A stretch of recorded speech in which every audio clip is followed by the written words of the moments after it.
안녕하세요. 2021년 하반기 도시재생대학 온라인 과정에 오신 여러분 환영합니다. 저는 제주특별자치도 도시재생지원센터 전략기획팀 김진아 팀장입니다. 반갑습니다. 네, 모두들 태풍 피해는 없으셨을까요? 무사히 태풍이 지나가서 다행이라고 생각이 들고 또 오늘 우리 첫 강의 추석 연휴를 앞두고 시작하게 되었는데 벌써 50명 가까운 선생님들께서 함께 해주고 계십니다. 귀한 시간 내주셔서 다시 한번 진심으로 감사의 말씀 드리도록 하겠습니다. 네, 저희 교육의 원활한 진행을 위해서 모두 이제 마이크는 네, 오프로 설정을 부탁드리고요. 그리고 화면은 켜주셔도 좋습니다. 저희가 앞으로 3주간 교육을 함께 하게 될 동료니까요. 댓글창에서 인사도 나눠주시고 편하게 저희 교육 참여해 주셨으면 좋겠습니다. 네, 저희 교육에 앞서서 이번 교육에 대해서 제가 간단히 안내를 드리도록 하겠습니다. 도시재생대학은 도시재생 뉴딜 사업 추진을 위한 지역 역량 강화 교육으로 제주도 도시재생 활성화 지역의 주민들과 함께 도시재생의 필요성을 인지하고 또 지역 문제 해결을 위한 다양한 의견을 제안하는 등 도시재생 사업의 주체로서 역할을 수행할 수 있도록 하는 사업전 필수 교육이라고 보시면 되십니다. 앞으로 5주간 기초과정 온라인 교육을 진행하게 될 거고요. 출석 체크는 줌 온라인 플랫폼에서 접속 시간이 기록되기 때문에요. 50분 이상 접속하신 분들만 출석 체크가 인정이 됩니다. 교육과정 총 10강 중에서 8강 이상 수강하신 분들은 온라인 수료증이 제공이 되고요. 개별 메일로 발송을 드릴 예정입니다. 그리고 혹시 교육 시간 내에 수강이 어려우신 분들은 저희가 비대면 교육의 장점을 적극적으로 활용해서 재시청할 수 있도록 준비를 하였습니다. 제주도시재생지원센터 유튜브 채널에서 보실 수 있고요.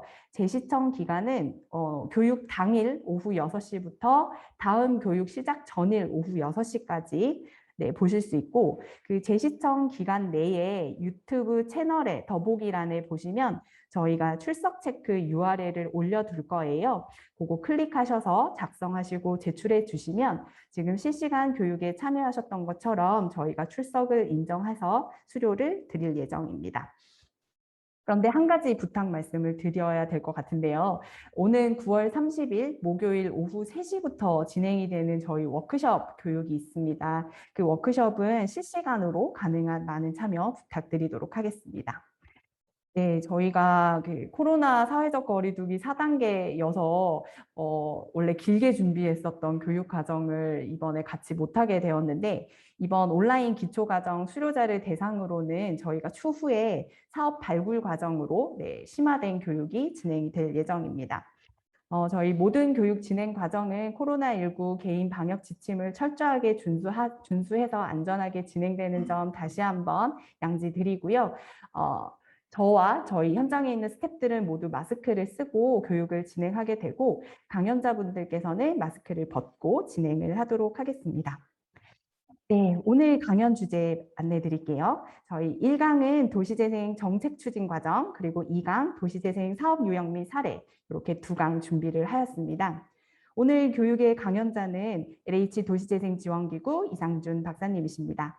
박사님은 우리나라 국토부 도시재생 정책 지원을 총괄하고 계신다고 해도 과언이 아니시고요. 저희 제주도 도시재생위원으로도 활동하고 계신 도시 전문가이십니다. 박사님의 강연은 잠시 후부터 4시 10분까지 진행이 되고요. Q&A를 20분간 진행하도록 하겠습니다. 그리고 잠시 휴식을 가진 후에 2강 이어서 진행하도록 하겠습니다.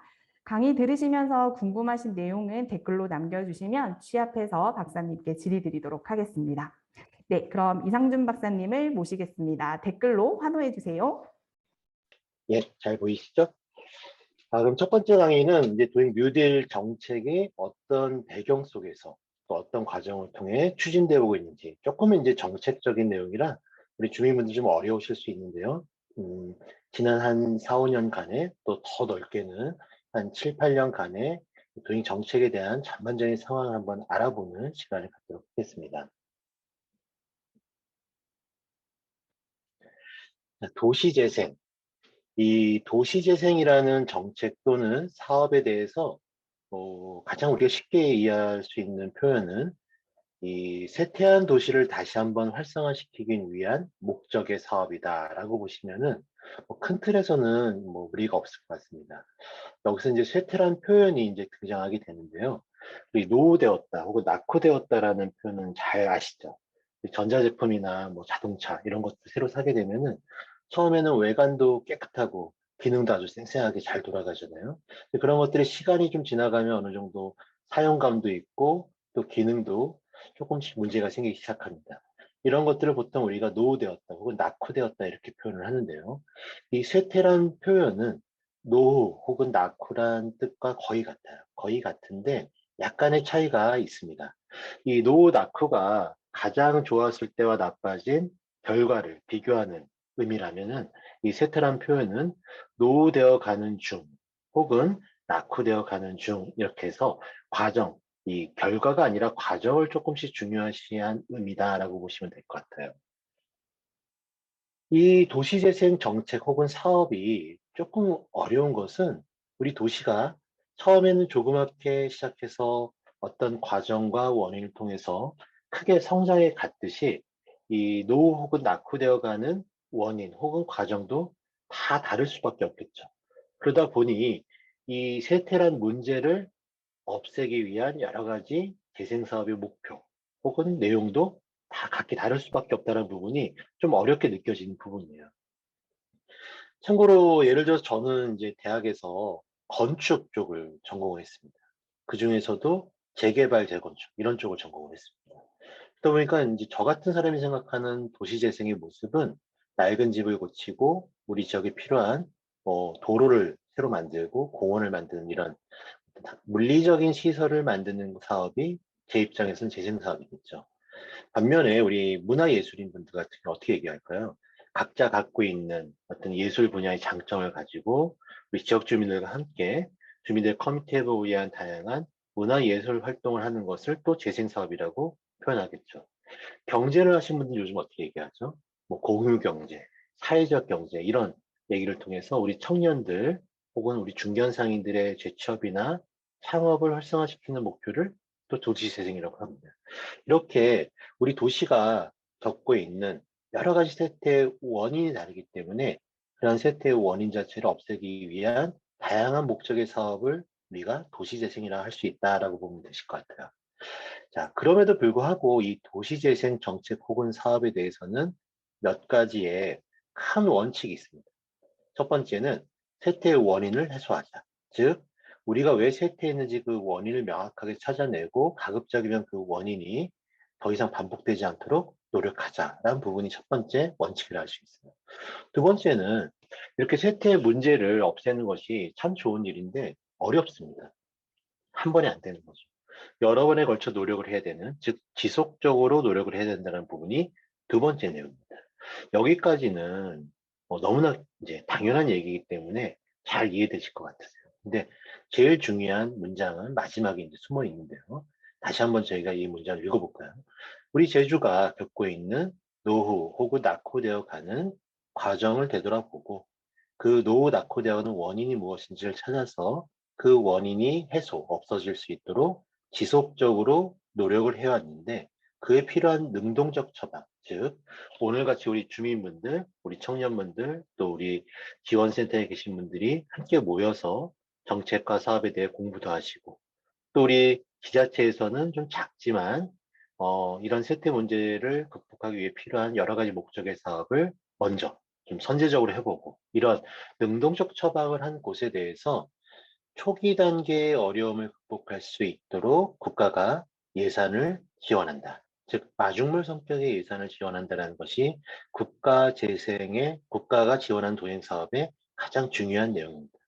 과거에는 보통 이렇게 나라에서 예산을 지원하는 사업인 경우에 과거에는 좀 어려운 곳을 우선해서 도와주는 개념이 좀 컸었어요. 그런데 이 재생사업 같은 경우는 어려운 곳 중에서도 스스로 노력을 한 곳을 제일 먼저 고려한다는 부분이 과거와 조금 달라진 그런 부분이라 할 수 있습니다.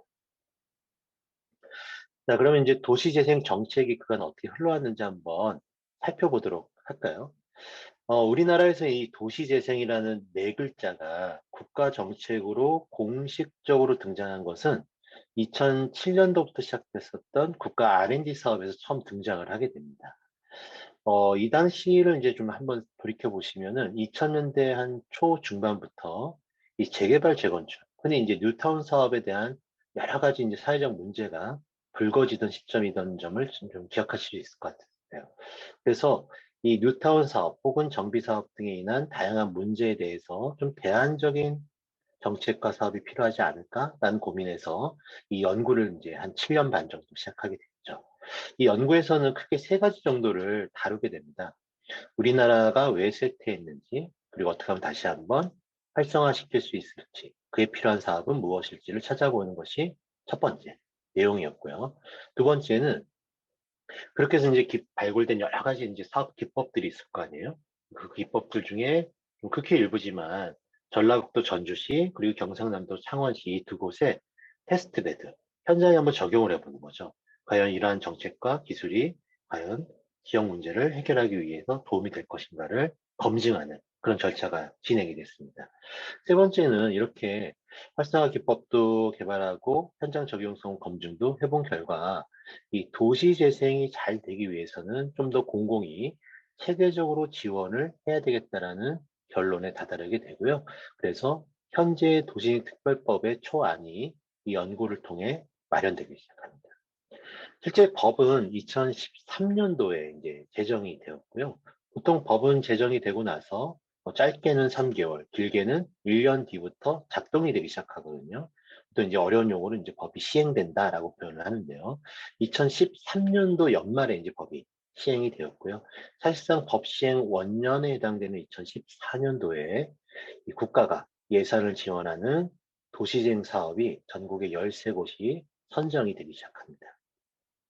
그리고 이제 한 해 걸러서 2016년도에 조금 개수가 많아졌네요. 33곳이 또 선정이 되었고, 우리 제주 원도심 같은 경우는 이제 2016년도에 뽑힌 33곳 중에 한 곳이라 할 수 있겠네요. 이렇게 이제 지난 정부에서는 이제 두 차례에 걸쳐서 총 46곳의 지자체를 선정을 해서 국가가 도행 사업의 예산을 지원하고 있었습니다.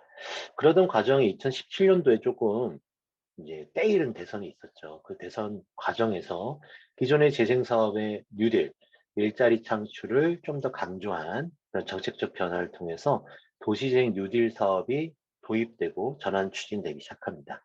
2017년도에는 이제 시범 사업이라는 전제하에서 68곳을 선정했고요. 그 이후에도 매년 100여 곳의 지자체를 선정해서 국가가 예산을 지원하고 현재는 약 400여 곳이 넘는 곳이 사업이 진행되고 있다라고 전체적인 큰 틀을 이해하시면 좋을 것 같아요. 그럼 조금 더 이제 과거로 한번 돌아가 보도록 할까요? 이제 앞서 제가 설명드렸다시피 2000년대 중후반부터 이 정비 사업으로 인한 여러 가지 이제 사회적 문제가 커졌었다고 말씀을 드렸잖아요. 그런 부분에서 이제 어떻게 이 정책들이 논의가 되었는지를 한번 살펴보도록 하죠. 우선 첫 번째는 방금 말씀드린 것처럼 이 뉴타운 사업 혹은 정비 사업의 여러 가지 폐해를 극복해보자. 즉, 노후 주거지를 대상으로 해서 물리적인 정비 방식 위주의 모든 정책들이 이제 많이 이제 몰려져 있을 때 좀 더 대안적인 정책들은 없을 것인가? 과연 물리적인 사업만이 이제 만사인가? 이런 여러 가지 고민들이 생기게 됐던 거죠. 그와 동시에 이제 2000년대 초반부터, 초중반부터 이 도시재생 사업과 조금 유사한 정책 사업들이 많이 진행이 됐었어요. 살고 싶은 도시 만들기라는 정책이 있었는데요. 그 이후에 모든 이제 국토교통부를 포함한 여러 정부 부처가 비슷한 사업들을 법제하기 시작합니다. 국토부 같은 경우는 이제 도시완력 증진지역 개발 사업이라는 게 있거든요. 이 도시재생과 거의 유사한 사업이었어요. 그래서 두 가지 내용이 이제 가장 큰 줄거리인 것 같아요. 노후 주거지에 대한 물리적 방식의 기존의 정비 방식의 대안을 한번 모색해보자. 그리고 도시재생과 좀 유사한 그런 정책 사업들을 어떻게 하면 통합적으로 추진하고 지원할 것인가. 이런 두 가지 관점에서 우리 도시에서 벌어지는 다양한 노후, 낙후되는 문제를 대응하기 위해서 장소를 중심해서 쇠퇴한 지역을 중심으로 도행 사업을 추진하고 지원하자라는 큰 정책적인 방향이 결정이 됩니다. 앞서 말씀드린 것처럼 이 과정에서 이제 약 7년 정도 연구가 진행이 되었고요. 그 연구의 결과 도시재생 특별법이 13년도에 제정이 되고 14년도부터는 이 법에 의해서 여러 가지 지원 등이 이루어지기 시작하고요. 2014년도에 선도지역이란 형식으로 13곳, 그리고 2016년도에는 일반적이란 형식으로 33곳 이렇게 이제 선정을 했다 보시면 될 것 같으세요. 하나하나 자세하게 살펴보도록 할까요? 우선 법에 대해서 한번 알아보도록 하겠습니다. 우리 이제 도시재생 대학에 오셨으니까 좀 어렵지만 이제 법에 대해서 한번 하나 살펴보도록 하죠. 법명이 상당히 깁니다.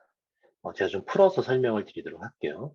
쇠퇴한 도시를 재생 사업을 통해 다시 한번 활성화시키는데 그에 필요한 지원을 국비, 그리고 지방비, 이제 재정이라고 하죠. 국비와 지방비로 좀 더 특별하게 지원, 도와드리겠다라는 법령의 이제 취지를 갖고 있습니다.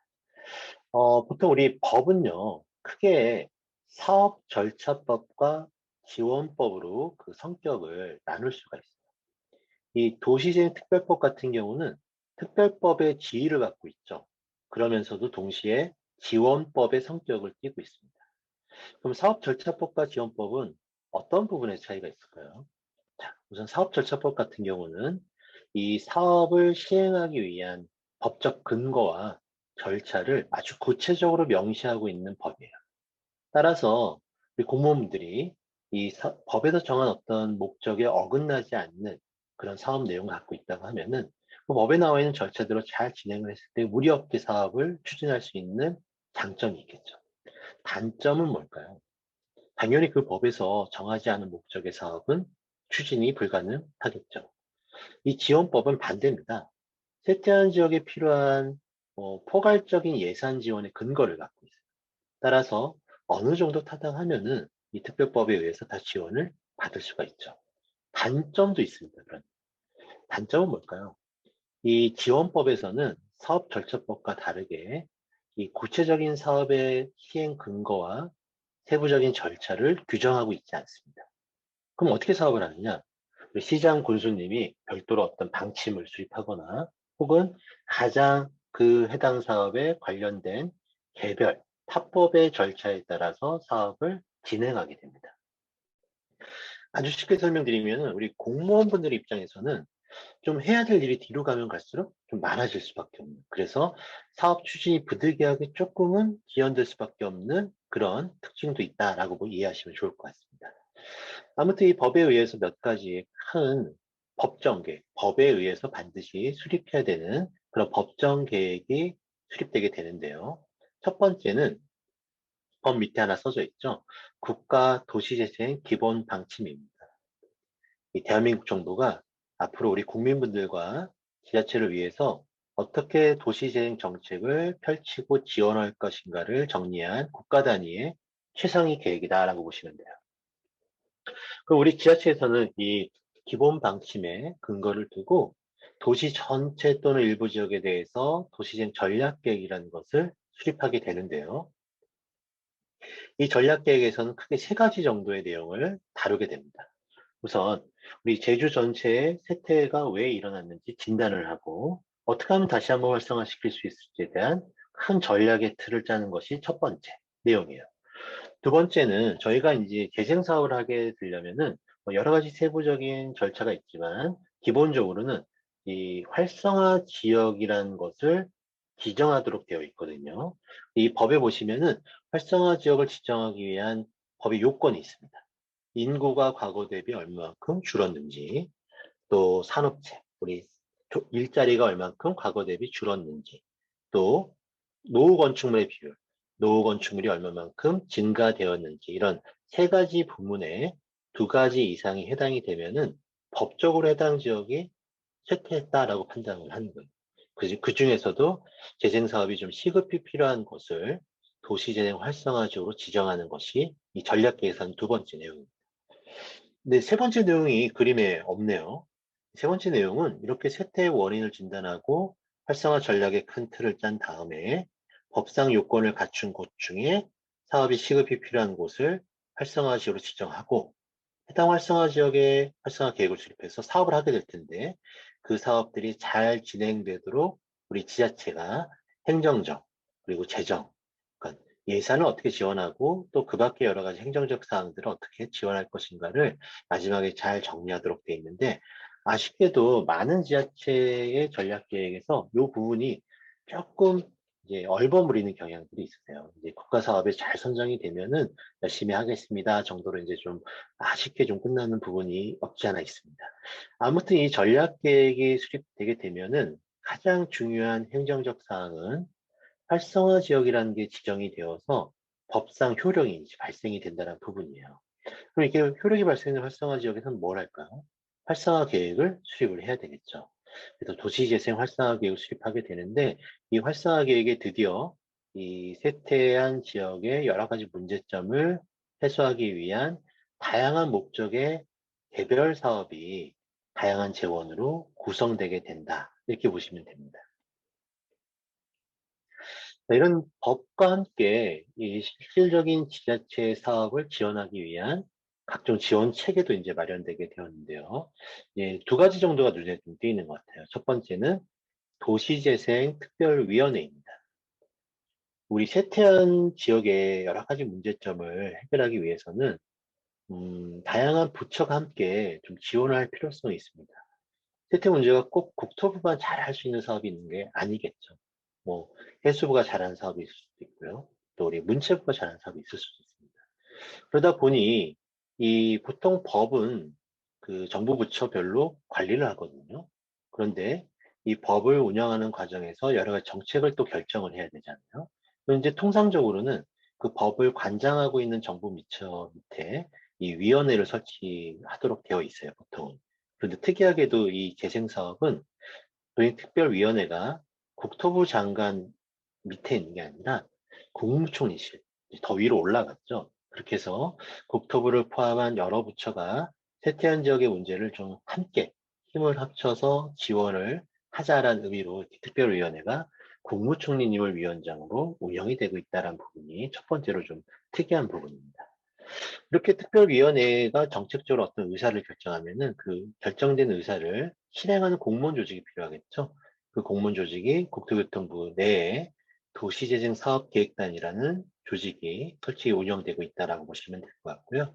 마찬가지로 우리 지방에도 지방도시재생위원회가 정책적인 의사결정을 하게 되고 광역 혹은 기초지자체 도행 전담 조직이 설치 운영되는 것이다라고 보시면 됩니다.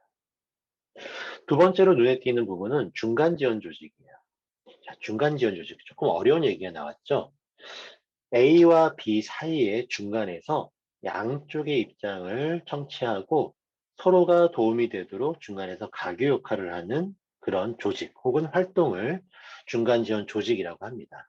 그래서 중앙정부 그리고 지방정부 간의 가교 역할을 위해서 도시재생지원기구가 LH 공사를 포함한 공공기관이 공동 지정이 되어 있고요. 우리 또 지자체 지방의 행정조직과 실제 사업에 참여하실 주체분들이신 우리 주민, 상인 혹은 주민 상인들의 조직 간의 가교 역할을 위해서 광역, 또 기초, 그리고 현장 단위별로 도시지원센터가 설치 운영되고 있다라고 보시면 될 것 같습니다. 그래서 중앙정부와 지방정부 사이에는 지원기구가, 우리 주민분들과 지자체 행정 간에는 지원센터가 중간 지원 조직으로 역할을 하고 있다라고 보시면 될 것 같아요. 오늘 이제 강의를 들으셨으니까 앞으로 우리 지원센터에 계신 분들 만나게 되면은 우리 마을을 위해서, 우리 지역을 위해서, 우리 도시를 위해서 많이 애쓰고 계시니까 항상 격려 좀 부탁을 드리고요. 또 일을 잘 못하고 있다 그러면 따끔하게 이렇게 좀 지적도 해주시고 하면서 같이 함께 이 재생 사업에 대해서 준비해 주시고 참여해 주시면 감사할 것 같습니다.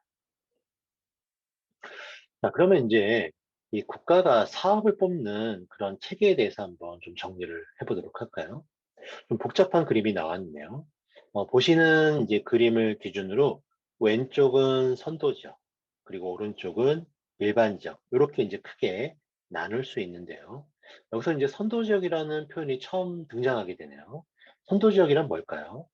선도 지역은 쇠퇴 문제가 아주 크거나 혹은 사업을 했을 때 그 효과가 클 것으로 기대되는 지역을 국토부가 직접 지정해주는 활성화 지역이에요. 우리가 보통 처음에 말씀드렸을 때 재생 사업을 하려면은 활성화 계획을 수립한다고 말씀을 드렸고, 이 활성화 계획은 전략 계획에서 지정한다라고, 활성화 지역을 지정한다라고 말씀을 드렸죠. 그런데 이 선도 지역은 국토부가 직접 지정해 주기 때문에 전략 계획이 수립되어 있지 않더라도, 혹은 전략 계획은 수립되었지만 우리 동네가 활성화 지역으로 지정되어 있지 않더라도 국토부가 선도를 지정해 주면은 바로 사업 추진이 가능하다라는 부분이 좀 차이점이 있습니다. 선도적을 이제 지정해 주십시오라고 이렇게 안을 올리시면은 여러 가지 평가를 통해서 이 지정을 하게 되고요. 또 이 지정이 됐으니까 사업을 위한 활성화 계획도 국토부가 직접 승인하는 방식으로 사업을 추진하게 됩니다. 자, 일반적. 자, 법에는 일반적이라는 용어 자체가 없어요. 저희가 선도적이라는 용어와 좀 구별하기 위해서 일반적이라는 용어를 좀 쓰고 있는데요. 일반적은 당연히 전략계획이 수립되어 있어야 되고, 해당 지역이 활성화 지역으로 지정되어 있어야 되죠. 그렇게 해서 활성화 계획안을 만들어서 또 심사를 통해 국가가 어떻게 지원할 것인가를 결정을 받고요. 그리고 나서 다시 제주에 내려와서 최종적으로 계획을 승인을 받게 되면은 이제 그 계획에 따라 사업을 추진하게 된다. 선도지역과 일반적이라는 두 가지의 큰 방식이 있습니다라고 이해하시면 될 것 같습니다. 자, 그렇게 해서 이제 활성화 계획이 잘 수립됐다고 가정하면은, 활성화 계획에는 우리 마을의 세태 문제를 극복하기 위한 여러 가지 목적의 사업이 있겠죠. 근데 지금 보시는 화면은 그런 사업들을 목적이 아니라 재원, 어떤 예산을 갖고 이 사업을 추진하냐를 갖고 나눈 그런 그림이에요. 보시는 화면에서 왼쪽 상단에 보시면은 도시재생 재정보조 사업이라는 이 칸이 하나 있죠. 흔히 저희가 이제 마중물 사업이라고 부릅니다. 음, 좀 젊으신 분들은 잘 모르실 수 있는데요. 그러니까 이제 우물가에서 이제 물을 이렇게 한번 기르려면은 바로는 안 나오죠. 이 마중물이라고 해서 물을 한 바가지 부어야 이제 펌프를 했을 때 물이 이제 끌려 올라오게 됩니다. 그래서 초기 단계에 좀 사업을 하기 어렵기 때문에 그 어려운 기간에 필요한 여러 가지 필수적인 사업들을 좀 잘할 수 있도록 도와주는 예산이다라고 해서 보통 마중물 사업비다 이렇게 표현을 합니다. 아무튼 이 도시재생 재정보조 사업비는 도행특별법에 의해서 제일 작은 사업은 이제 50억, 그 제일 큰 사업은 250억까지 지원을 해드려요. 국비로. 근데 이 국비에는 조건이 붙어 있습니다. 국비를 받은 만큼 우리 지자체가 지방비를 내야 돼요. 그거를 이제 조금 어려운 용어로 매칭 펀딩 방식이라고 얘기를 하거든요. 이 매칭 비율, 그러니까 지자체가 지방비를 내야 되는 비율이 조금 다릅니다. 서울 같은 경우는 국비를 40% 정도 지원을 해드리고요. 우리 광역지자체는 50%, 그리고 일반 시도에 있는 지자체는 60%를 국비를 보조해 준다라고 해서 좀 큰 도시는 국비 보조율이 좀 낮고 작은 지역일수록 국비 보조율이 높아지는 그런 구조를 갖고 있습니다. 그 옆에는 이제 부처연계 사업이라는 게 또 있네요. 이 도시재생특별법 이외에 국토부를 포함한 여러 정부 부처가 국비를 보조해주는 방식의 사업이에요. 특히 이 사업들은 이 앞서 설명드렸던 마중물 사업과 함께 했을 때 그 효과가 클 것으로 기대되는 경우만 인정이 된다라고 보시면 됩니다. 세 번째는 그 아래로 내려가면은 지자체 자치 사업이 있습니다. 순수하게 이제 지방비로만 예산을 투입하는 방식의 사업이다라고 보시면 될 것 같고요. 그 밖에 이제 공기업 혹은 민간이 투자하는 사업이 이제 들어가게 됩니다. 자, 그렇게 되면 이제 마지막에 하나가 남았네요.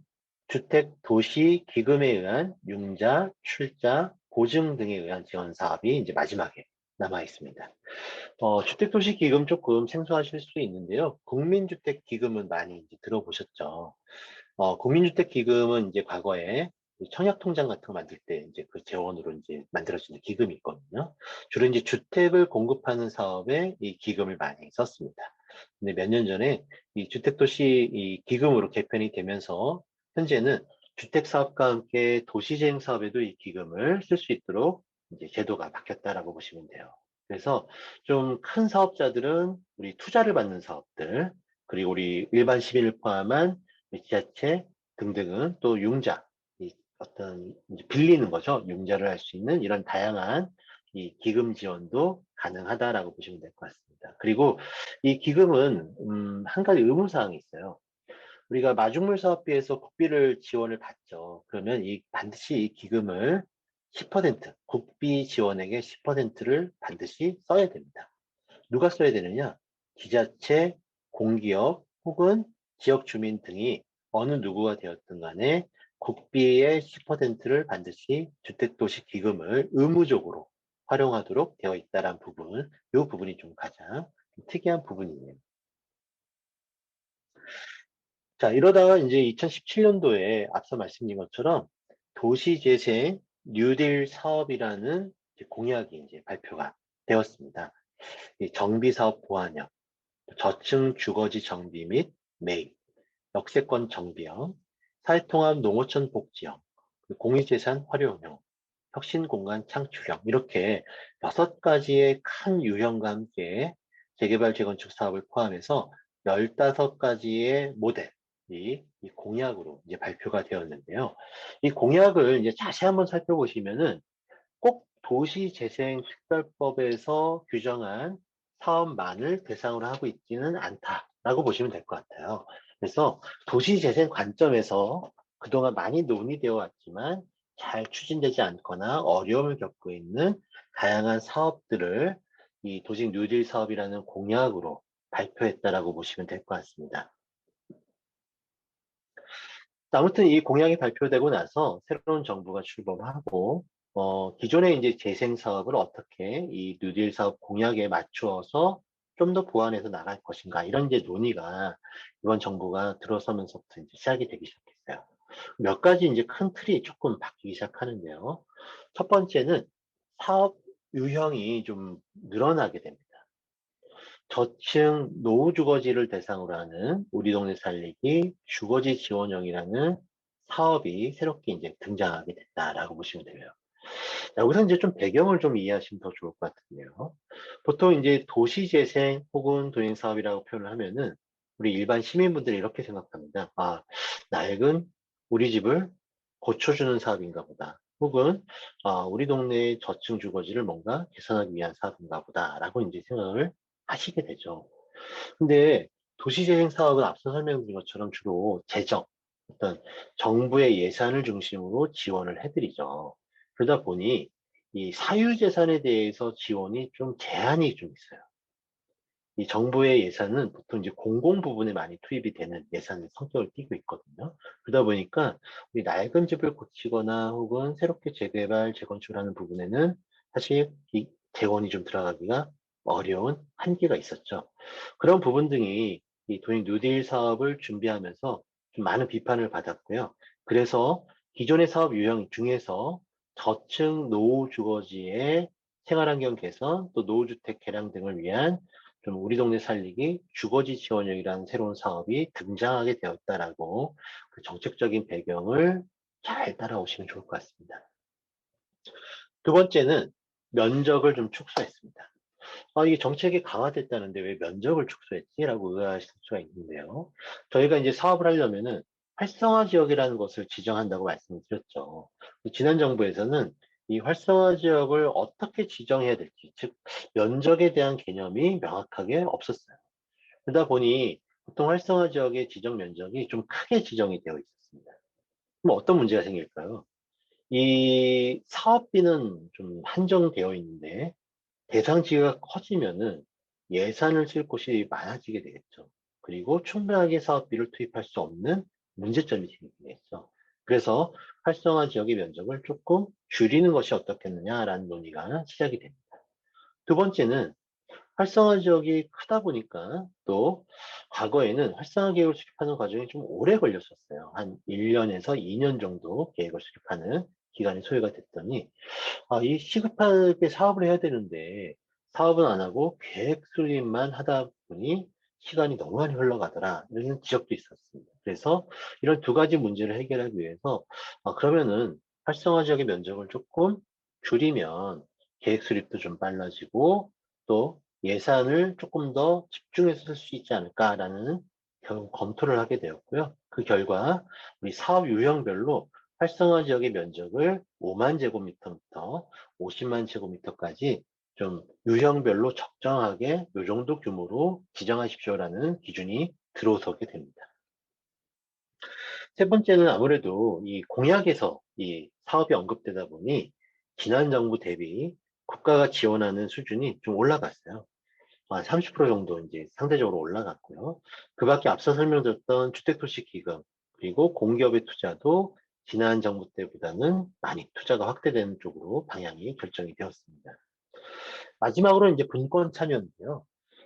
이번 정부가 이제 지방 분권 정책을 상당히 많이 강조를 하고 있습니다.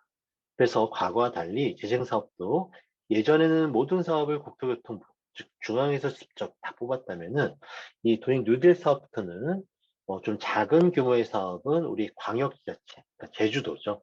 제주도에서 이 정부가 어느 정도 예산을 정해줘요. 그럼 그 예산 범위 내에서 이 사업 개수를 좀 가감해서 1차적으로 선정할 수 있는 분권형으로 사업을 선정하는 체계가 이 뉴딜 사업부터 들어왔다라고 보시면 될 것 같습니다.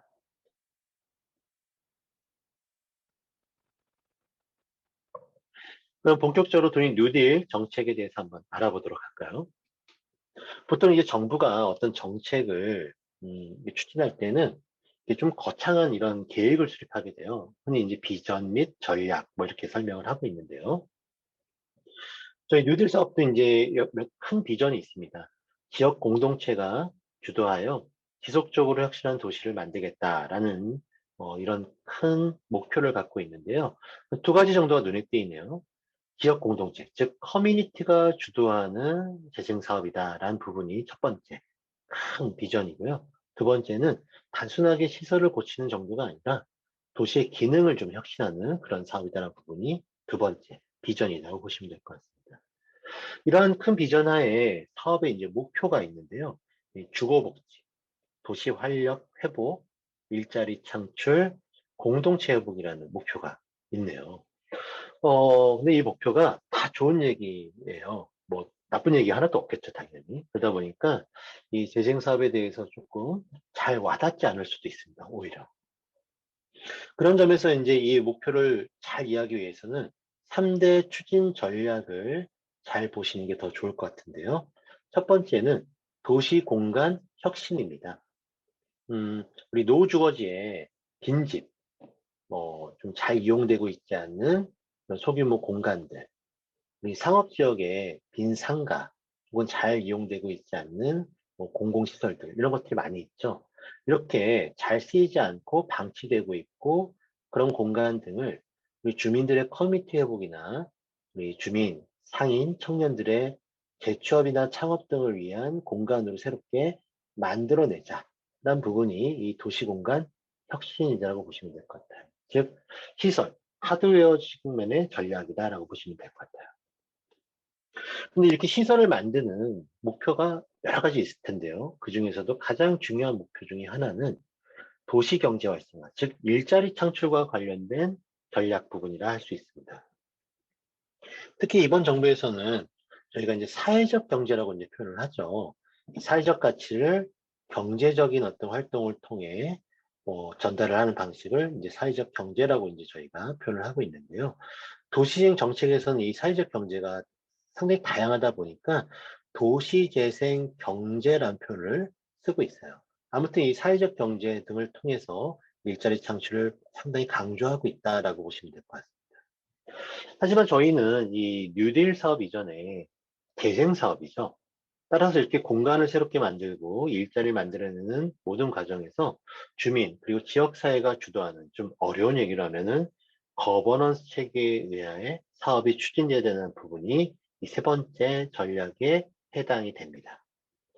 그래서 우리가 활성화 계획을 잘 보시면 이렇게 돼 있어요. 어떤 공간, 시설을 만들겠습니다. 이렇게 끝나는 것이 아니라 그 공간에서 우리 주민들의 커뮤니티나 복지를 위해서 어떤 기능들을 넣을 것인지, 또 창업이나 취업을 위해서 어떤 교육을 하거나 창취업을 지원하는 프로그램들을 할 것인지, 그 과정에서 주민분들의 조직화는 되었는지, 또 우리 주민협의체의 의견은 잘 계획에 반영이 되어 있는지, 또 이 사업을 했을 때 우리 주민분들 혹은 청년분들, 상인분들이 어떤 도움을 받거나 어떻게 참여할 수 있을지 이런 내용들이 하나의 계획, 개별 사업마다 잘 어우러져 있어야 된다는 것이 이 비전 전략 체계에서도 우리가 확인해 볼 수가 있습니다.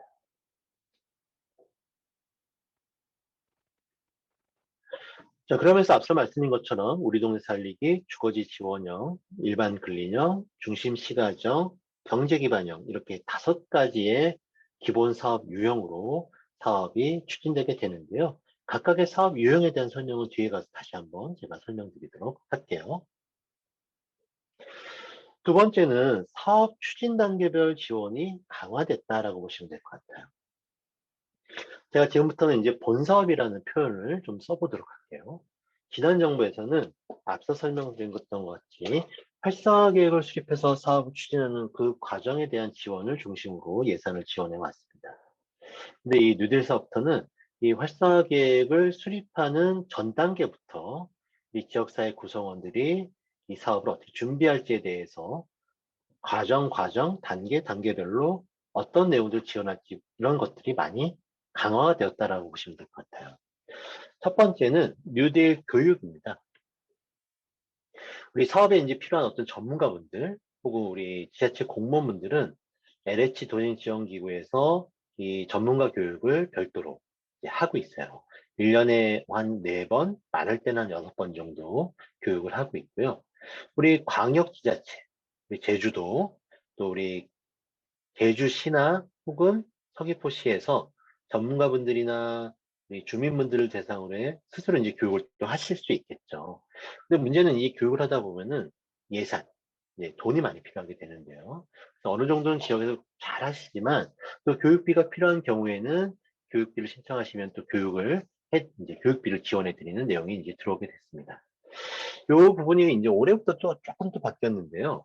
작년부터 이제 코로나19로 이렇게 모여서 교육이 잘 안 되잖아요. 그래서 올해는 온라인으로 교육할 수 있도록 뭐 동영상 교육자를 저희가 만든다든지 혹은 교재를 좀 개발해서 지역에서 교육을 할 수 있도록 뭐 교재를 보급한다든지 이렇게 좀 간접적인 지원 방식으로 올해는 이 부분이 좀 바뀌었다라고 보시면 됩니다. 자, 문제는 이런 교육이 통상적으로 재미가 없습니다. 근데 저 같은 사람들이 이렇게 와서 막 어려운 막 법을 얘기하고 사업을 막 얘기하고 거버넌스를 얘기를 해요.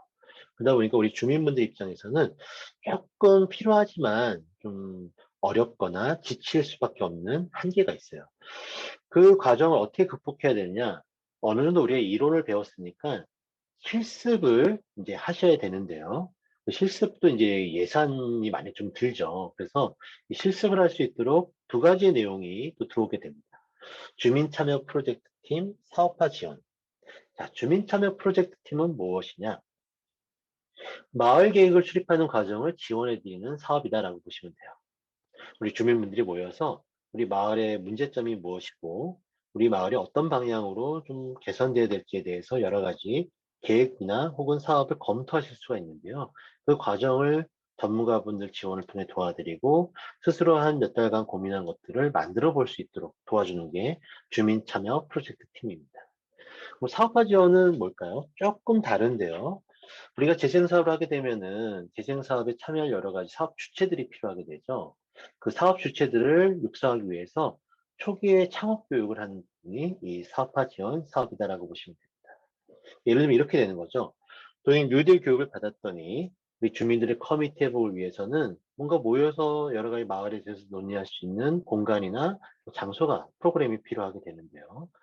그런 부분들을 마을 계획 수립을 해서 빈집을 찾아보고 빈집에 우리 마을 카페를 한번 만들어 보자라는 내용이 나오게 되겠죠.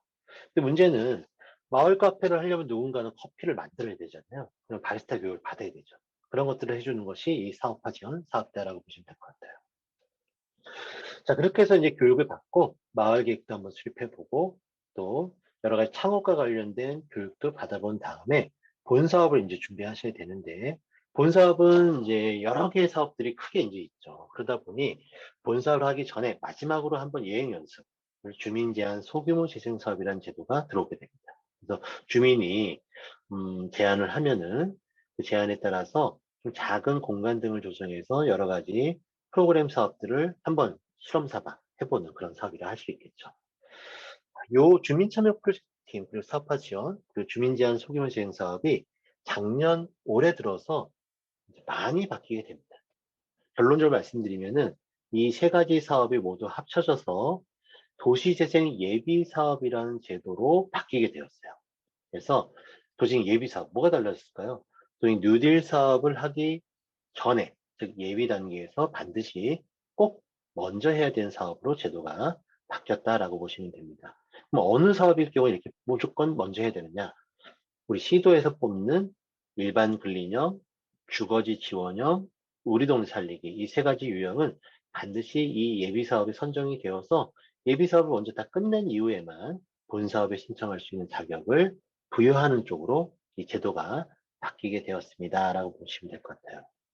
그 밖에도 이제 사회적 기업을 위해서 우리 예비 사회적 기업을 또 해마다 한 50여 팀 정도 선정해서 지원하고 있고요. 또 이 스타트업 육성을 위해서 청년 혁신 스타, 또 사회적 협동조합인 마을관리 협동조합, 그밖에 청년 인턴, 국제교류 프로그램 등등 다양한 이 역량 강화와 관련된 혹은 사업 주체를 육성하기 위한 프로그램 지원이 이 뉴딜서부터 많이 강화됐다라고 보시면 될 것 같습니다. 아까 방금 말씀드렸던 내용이죠. 기존에 이제 주민 역량 강화 사업, 주민 참여 프로젝트팀, 또 사업화 지원 사업, 그리고 소규모 재생 사업이 이제 올해 작년에 이제 내용이 바뀌어서 올해부터 예비 사업으로 도입이 되었고 내년도부터는 이 예비 사업이 전면적으로 적용이 된다라고 보시면 됩니다. 사업 유형에 대해서 한번 이제 정리를 해보도록 하겠습니다. 2014년도에는 경제 기반형과 근린 재생형으로 이제 저희가 사업을 선정을 했어요. 2016년도에는 이 근린 재생형 중에서 좀 상업 지역을 중심으로 한 중심 시가지형과 주거지와 상업 지역이 혼재되어 있는 일반 근린형으로 그 사업 유형이 이제 나눠졌습니다.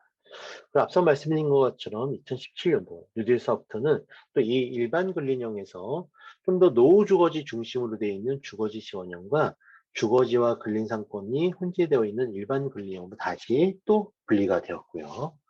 그러면서 도시재생 특별법이 아니라 다른 법이 하나 또 있어요. 국가균형발전 특별법이란 게 있는데요. 이 균특법에 의해서 진행되던 도시활력 증진지역 개발 사업이라는 게 있습니다. 이 도시활력 증진지역 개발 사업이 이 이름과 내용이 바뀌어서 우리 동네 살리기라는 사업으로 바뀌게 됩니다. 그렇게 해서 통상 우리가 도시재생 뉴딜 사업이다라고 하면은 경제기반형, 중심시가형, 일반 근린형, 주거지 지원형, 그리고 법은 다르지만 우리 동네 살리기까지 이 5가지의 유형을 도잉 뉴딜 사업의 기본 유형이다라고 보통 이야기들을 할 수 있겠죠. 2019년도에는 법령이 또 개정이 되면서 세 가지의 새로운 사업 유형 또는 제도가 또 들어오게 됩니다.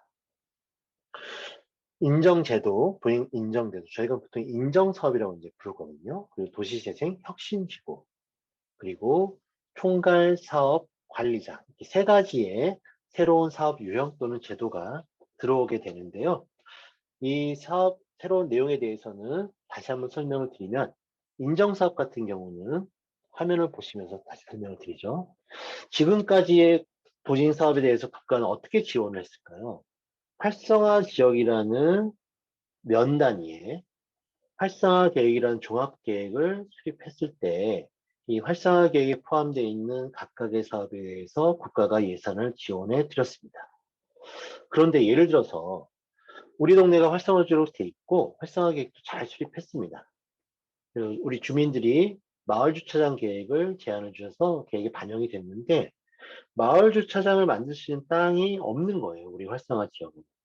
그런데 예를 들어서 길 건너에 우리 주민분들이 쓰시기에 너무 멀지 않은 곳에 적당한 땅이 나왔어요.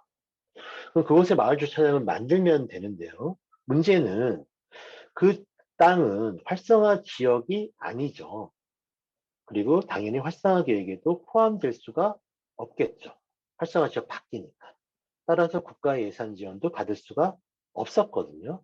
이런 문제점을 해소하기 위해서 활성화 지역이 아니더라도 우리 전략계획주권자, 지자체장이 이 사업이 도행사업으로 취지가 인정된다라고 인정만 해주시면은 그다음부터는 국가가 예산을 지원할 수 있는 근거가 생기도록 한 게 바로 도시재생 인정사업이다라고 보시면 됩니다.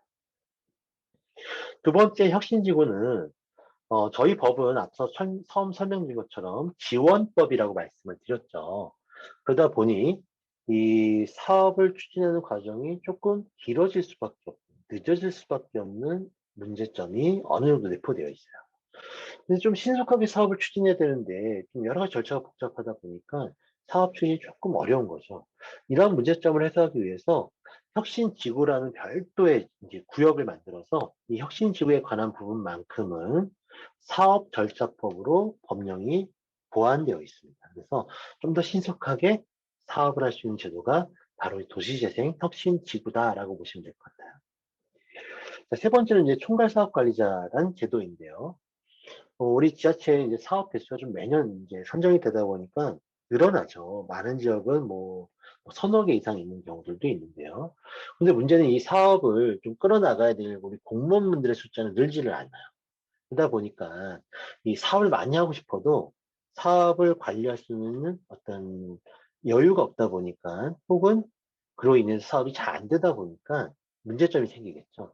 그런 부분을 해소하기 위해서 총괄사업관리자, 즉 공기업 등을 총괄사업관리자로 지정을 해서 사업 전체 또는 일부를 이 총괄사업관리자한테 대신 맡기는 위탁을 하는 방식이 이 총괄사업관리자 방식이다라고 보시면 될 것 같아요. 근데 이 자세히 보시면은 이 총괄사업관리자 전에 보면은 공공기관 제안이라는 게 있었죠. 우리 지자체와 공기업이 사업 계획을 공동으로 수립해서 제안하는 방식이 이 공공기관 제안형인데요. 이 공공기관 제안형과 총괄사업관리자 약간의 차이가 있네요. 경제기반형부터 주거지 지원형까지는 공공기관 제안형도 됐었고 총괄사업관리자 방식도 됐었는데 우리 동네 사례 같은 경우는 보니까 총괄사업관리자 방식은 적용이 안 되네요. 왜 그럴까요? 총괄사업관리자는 도시재생특별법에 근거를 두고 있는 제도이기 때문에 균특법에 근거를 두고 있는 우리 동 살리기에는 이 총괄사업관리자 제도를 도입할 수, 적용할 수 없다라고 보시면 될 것 같습니다. 각 사업 유형별로 예산을 얼마만큼 지원할지는 이 화면을 통해서 한번 확인해 보시면 좋을 것 같고요. 주택도시 기금에 관한 사항도 간단하게 소개를 드리면 크게 보시면은 맨 위에 한 세 줄까지는 큰 대규모 거점을 개발하기 위해서 이 기금을 출자하는 거예요. 그러니까 기금을 출자해서 투자금을 나중에 받아가는 개념이고요. 또 이 출자에 이어서 융자, 돈을 빌려주는 개념도 들어가 있고 또 직접 빌려주지 못하는 경우에는 이제 보증을 서주는 부분이 첫 번째 내용이고요. 이 노인 뉴딜 사업부터는 그 밑에 있는 도시기능 증진 지원이라는 다양한 지원 상품이 늘어났다는 부분이 특별한 내용입니다. 그래서 예를 들면 이제 복합 시설을 조성하거나 뭐 지역에 필요한 여러 가지 상가를 리모델링 할 때 이 저리로 기금을 융자 빌릴 수 있다는 부분 등이 이렇게 다양하게 만들어져 있습니다. 한번 정리를 해 볼까요? 2014년도에는 선도 지역이라는 방식으로 전국에 13곳이 선정이 되었고요. 2016년도에는 일반 지역 방식으로 전국에 13곳이 선정이 되었습니다. 2017년도에는 도시 뉴딜 사업이 도입이 되었고요. 17년도와 18년도에는 선도 지역 방식을 원칙으로 우리 지자체가 우리는 뭐 일반 지역 방식으로 하겠다면 가능하도록 허용해서 각각 68곳과 99곳이 선정이 되어서 국가가 예산을 지원하고 있고요. 2018년도에는 그런데 한 곳이 더 있죠. 포항 흥해. 이 지진한 곳 기억나실지 모르겠는데요. 이 부분은 공모 없이 별도로 특별 재생 지역으로 뽑아서 2018년도에는 공모를 통해 99곳 그리고 이 특별 재생 지역 한 곳에서 총 100곳이 선정되었다고 보시면 될 것 같아요. 2019년도부터는 일반 지역을 원칙으로 선도 지역은 이 예외적인 경우만 허용하는 것으로 이제 내용이 좀 바뀌게 됩니다.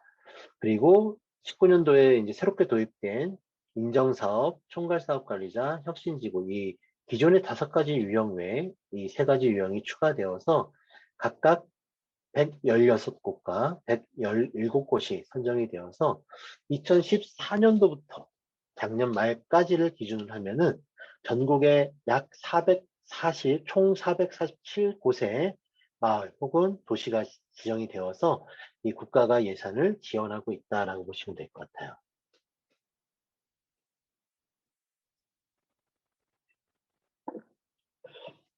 그러면 이제 그 뒤에 이 두 번째 강의에 가기 전에 기본적으로 이 재생 사업을 우리 지자체에서 추진할 때 어떤 체계화에서 추진하고 있는지를 한번 간단하게 좀 정리를 해보고 첫 번째 강의를 좀 마무리하도록 하겠습니다.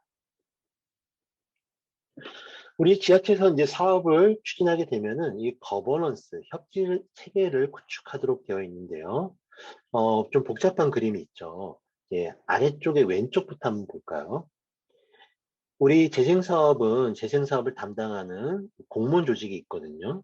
근데 문제는 재생사업에서는 특정한 과 혹은 뭐 개 조직만이 할 수 있는 사업만 있는 게 아니죠. 따라서 이제 여러 부서가 힘을 합쳐서 노력을 하셔야 되는데 이렇게 공무원 조직 내에서 여러 부서가 행정부서 간의 논의를 위한 거버넌스 조직을 도시재생 행정협의회라고 이제 표현을 합니다.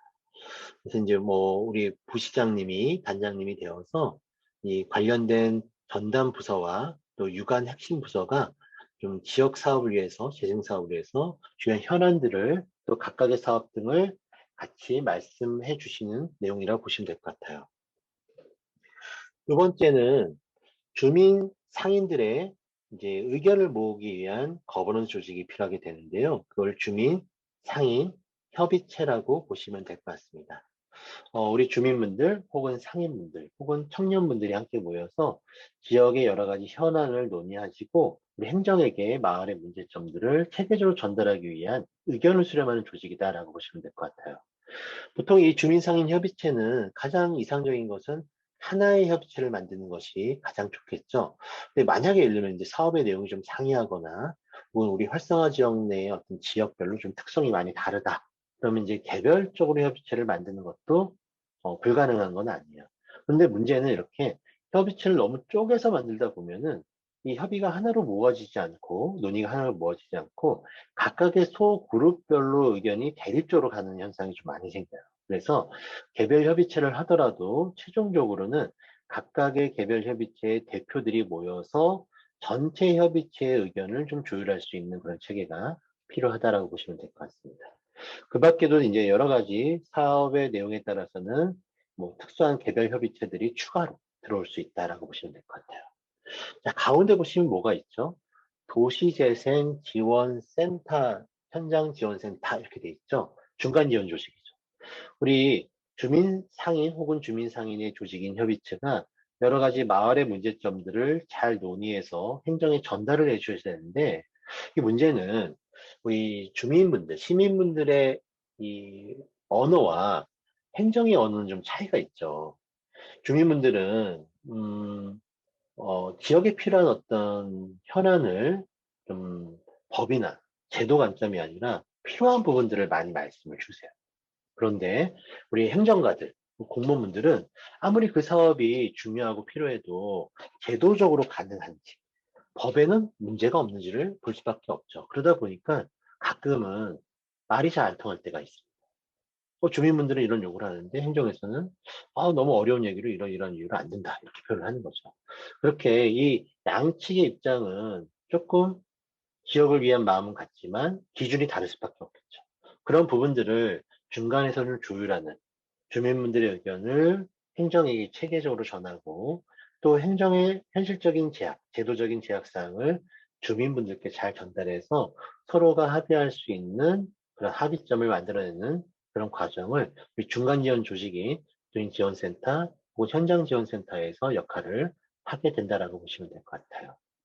이런 부분들이 이제 어느 정도 구축이 되면은 이 각각의 그룹들의 이제 대표들이 모여서 주요한 계획에 혹은 사업의 중요한 의사를 결정하는 도시재생 추진 협의회라는 것을 운영하도록 되어 있습니다. 그래서 잘 정리해 볼까요, 한번? 행정 내에서는 도시재생을 담당하는 부서와 유관 부서 간의 협업을 위해서 행정협의회라는 거번 조직이 있다. 또 우리 주민 상인들은 단일하게 혹은 또 세부적으로 협의체를 만들어서 지역의 여러 가지 현안과 문제점들을 도출하게 된다. 그리고 도민지원센터, 현장지원센터는 이런 주민과 행정 간의 가교 역할을 통해서 이 지역에 필요한 사업들이 잘 정리될 수 있도록 도와준다. 이렇게 해서 기본적인 거버넌스 체계가 만들어지면은 활성화 계획을 수립하는 단계부터 중요한 사업의 추진 과정에서 의사를 결정하기 위해서 각각의 거버넌스 그룹들의 대표성이 있는 분들이 모여서 중요한 의사를 결정하는 도시재생 추진 협의회라는 것을 운영하게 된다라고 보시면 될 것 같습니다. 그럼 이제 주민 상인 협의체는 바로 만들어지나요? 그렇진 않죠. 이 주민 상인들의 어떤 분들이 계시고 어떻게 모여서 협의체를 만들어야 될지를 논의하는 과정이 상당히 오래 걸립니다. 그런 부분들은 이제 이론적으로 정리해보면 이렇게 나와요. 기존에 활동하고 계시는 주민분들 혹은 조직은 어떤 이해관계를 갖고 있는지를 파악을 하고요.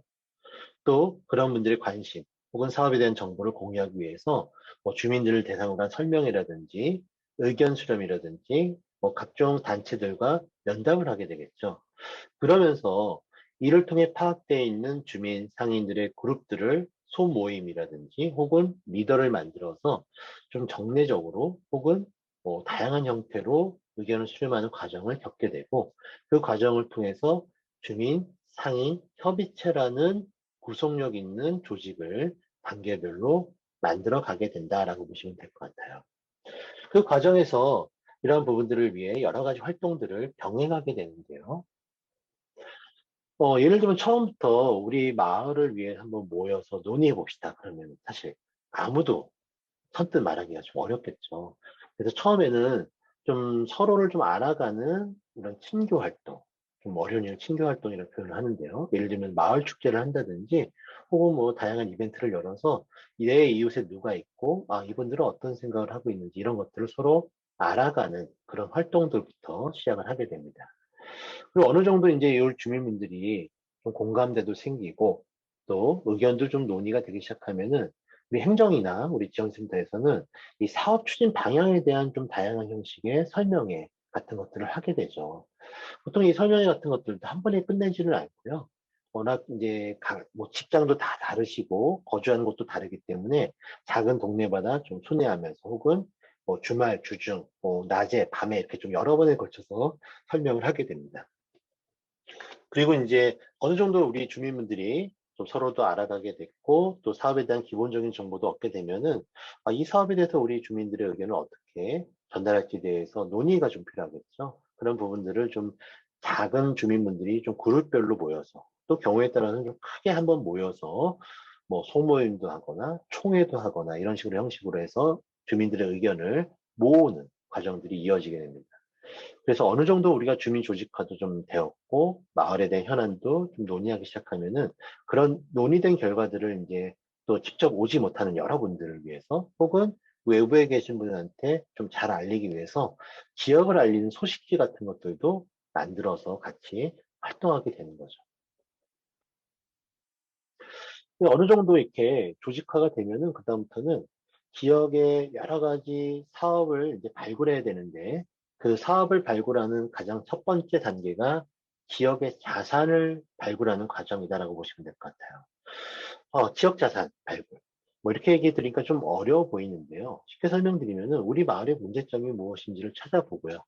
그러면서도 우리 마을이 갖고 있는 자산, 좀 공간이든 혹은 우리 어떤 인적 자산이든 혹은 뭐 지역의 여러 가지 상황이든 우리가 이 사업을 할 때 좀 활용할 수 있는 자산을 발굴하는 과정이다라고 보시면 될 것 같아요.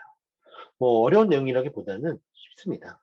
우리 지역 자원을 발굴할 수 있는 여러 가지 조직을 같이 만들어내고 또 지역 자원에 대해서 현장도 같이 한번 조사를 하게 되고 또 오랫동안 지역에 거주하셨던 주민분들 대상으로 마을의 문제라든지 혹은 마을이 갖고 있는 특징에 대해서 뭐 인터뷰도 해보고 이러한 내용들을 우리가 도면에 좀 이렇게 알기 보기 쉽게 좀 재미있게 표현해서 지도도 한번 만들어 보고 목록도 만들어 보고 그렇게 해서 지도와 목록에 나와 있는 자산이 어떤 유형인지 한번 구분도 해보고 이를 통해서 우리 사업에 필요한 혹은 사업을 위해 활용 가능한 자산이 무엇인지를 잘 정리해내는 과정이 지역자산 발굴이다라고 보시면 될 것 같아요. 이 지역자산은 이런 관점에서도 또 중요합니다. 예를 들어서 빈 집이 있어요. 혹은 빈 공터가 있습니다.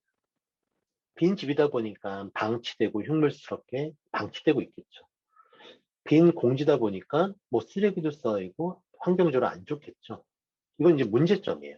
그런데 빈 집이기 때문에 우리가 새로운 용도로 쓸 수 있겠죠. 빈 공터이기 때문에 쓰레기를 치우고 텃밭을 만들어서 지역에 필요한 활동을 할 수 있는 자산으로서 우리가 쓸 수 있겠죠. 이렇게 해서 쇠퇴한 문제점뿐만이 아니라 그런 공간이나 장소를 어떻게 사업에 쓸 것인가를 이 지역자산이라는 과정을 통해서 하게 된다고 보시면 될 것 같습니다.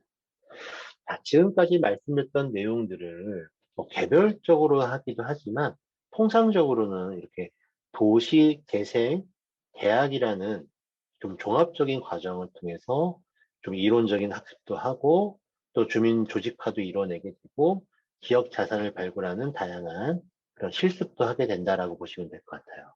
그리고 이 도잉대학 과정과 내에서 혹은 연동해서 좀 우리 주민분들의 관심을 이끌어내거나 혹은 실제 사업에 필요한 다양한 아이디어를 모으기 위해서 다양한 형식의 공모 사업들도 진행이 되기 시작합니다.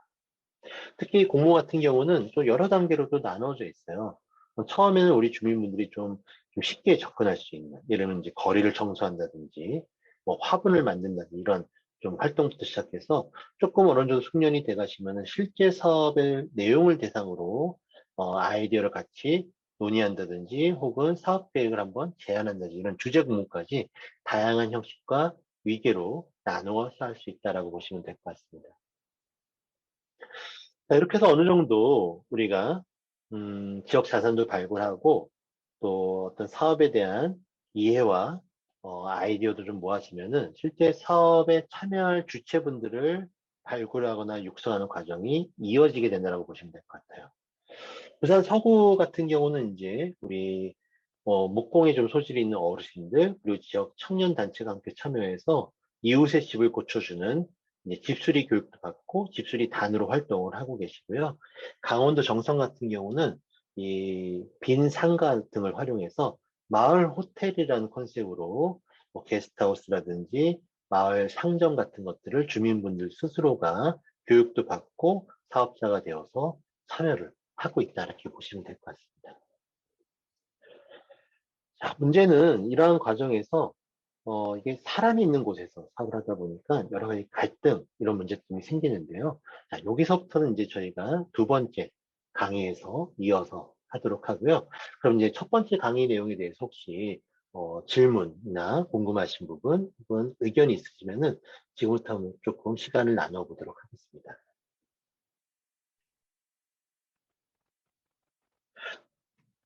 댓글창에 이제 질문을 주셔도 좋고요. 또 뭐 마이크를 켜시고 이야기를 주셔도 좋을 것 같습니다.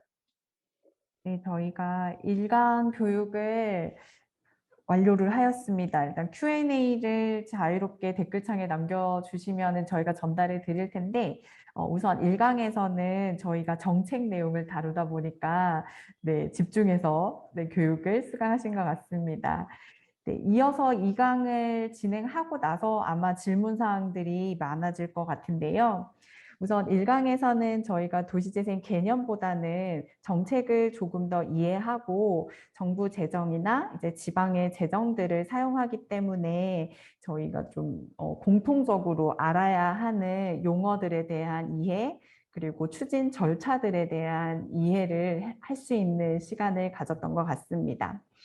네, 그러면 저희가 지금 현재 시간이 3시 10분인데요. 10분간 휴식 시간을 가지고 3시 20분에 2강 이어서 교육을 듣고 그리고 나서 Q&A 시간을 진행하도록 하겠습니다.